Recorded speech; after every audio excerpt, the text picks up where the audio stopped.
Hi, my name is Raphael, and this video will be about what is composition. But first, let me introduce myself very quickly. I've been sketching for a few years, but I really started studying art by myself 2 years ago, maybe a bit more. With free resources over the internet. And I never went to art school or did any coaching or anything, but I've been studying psychology for 6 years, and I've done my thesis on creativity, innovative processes.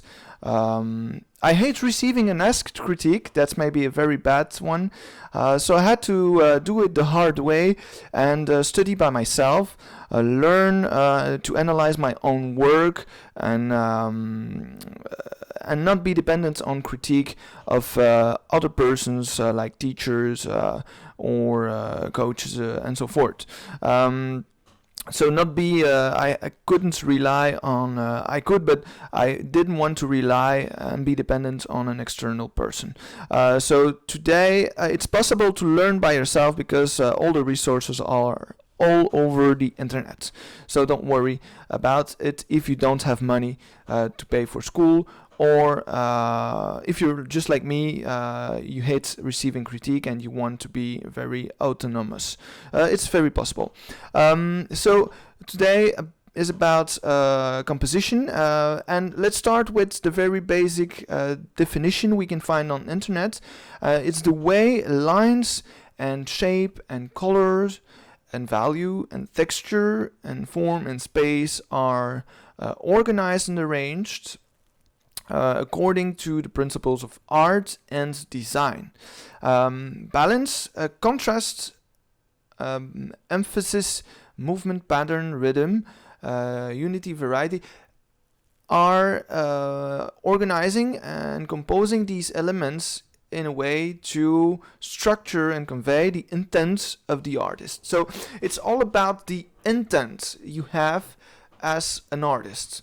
When you start a composition, you want to use that composition to convey the intent you have. If you want to convey a certain emotion, you want your composition to serve that emotion. For instance, if you a dangerous, aggressive environment, you are going to use aggressive shapes like triangles, very sharp shapes, and so forth.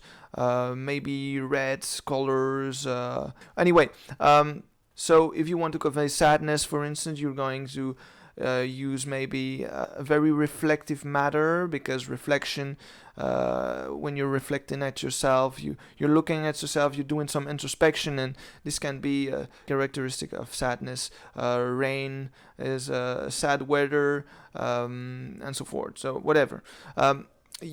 When you're using composition, you want to use it in a way that you convey a message, of course. It's fine to use a composition to create just a pleasurable view for the eyes, and most of the time it's the case. So let's ask yourself the question: what is agreeable to the eye? Because some painters might use composition to create some unpleasurable, but that's their intent, so it's fine. But here, let's assume we as artists want to create a painting that is interesting and very pleasurable to the eye. I can't focus on all elements of composition because it would be too much for one video, but I'm going to choose shapes and contrast. And first of all, let's start with contrast, because contrast is very important. Without any contrast, you can't just see anything. There is no information conveyed. If you're in a dark room and you put a light on, there will be a high contrast at the light and where the light hits. So that's where the viewer's eye is going to land, on that highlighted part. So wherever there is a highest contrast, the focal point will be created. So that's one very important thing to remember when you're starting a composition. And there's when we talk about shapes, so let's talk a bit about shapes now. Shapes are very important, especially silhouettes. And why are silhouettes very important? First of all, everywhere you look, most of the times you see silhouettes. I say most of the times because if you don't see full silhouettes, most of the time you see inner silhouettes. Inner silhouettes are basically the silhouette you can see inside the first silhouette, because most of the times there is a lighted part and a dark side in a object. The lighted part is the part that is directed towards the light, the sun, and the dark side is the shadow. That makes the object look three-dimensional. But most of the times we first see a full silhouette and then we see the inner silhouette. So the most important thing about shapes are silhouettes and what they communicate. When you're drawing a composition, you want to communicate a message. You want to communicate information, and this information is best conveyed towards silhouettes. And most of the times, silhouettes are high contrasting areas. Most of the times, of course, it's the generalization. So when you're drawing a silhouette, at the very beginning of your composition, it's most likely to be the place where your focal point will be. So if you want to be your focal point somewhere, you'll start to pay attention to your silhouettes at that area, at that point. Alright? So on the one hand, contrasting area, where is my highest contrast? And on the other hand, where are my silhouettes? And most of the time they are going together. That's good news because you want to be in total control of your focal point at that point. Because we are visual creatures, and because all animals that have eyes are seeing silhouettes all the time in the nature and everywhere, wherever you look. Like if you look at the forest, trees will be most likely silhouettes because there will be most of the times a wider background and the foreground will be darker, so you'll see mainly the silhouettes of trees.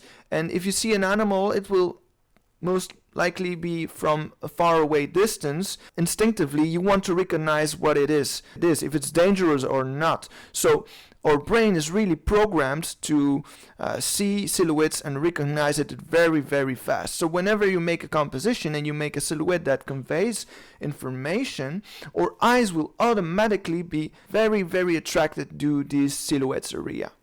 Especially if these silhouettes are anchored in our genetic material in our brain from birth. Because some silhouettes about human forms, like silhouettes of the head, of the body and so forth, can communicate a lot of information, even to a baby, because it's really part of our instincts to recognize these silhouettes. If you take certain birds that have a long neck, like ducks, and they go and fly that way, they will look like a duck. If they fly the other way with the neck, like the neck would be a tail, it would look like some sort of a very dangerous bird, like an eagle or whatever. So to any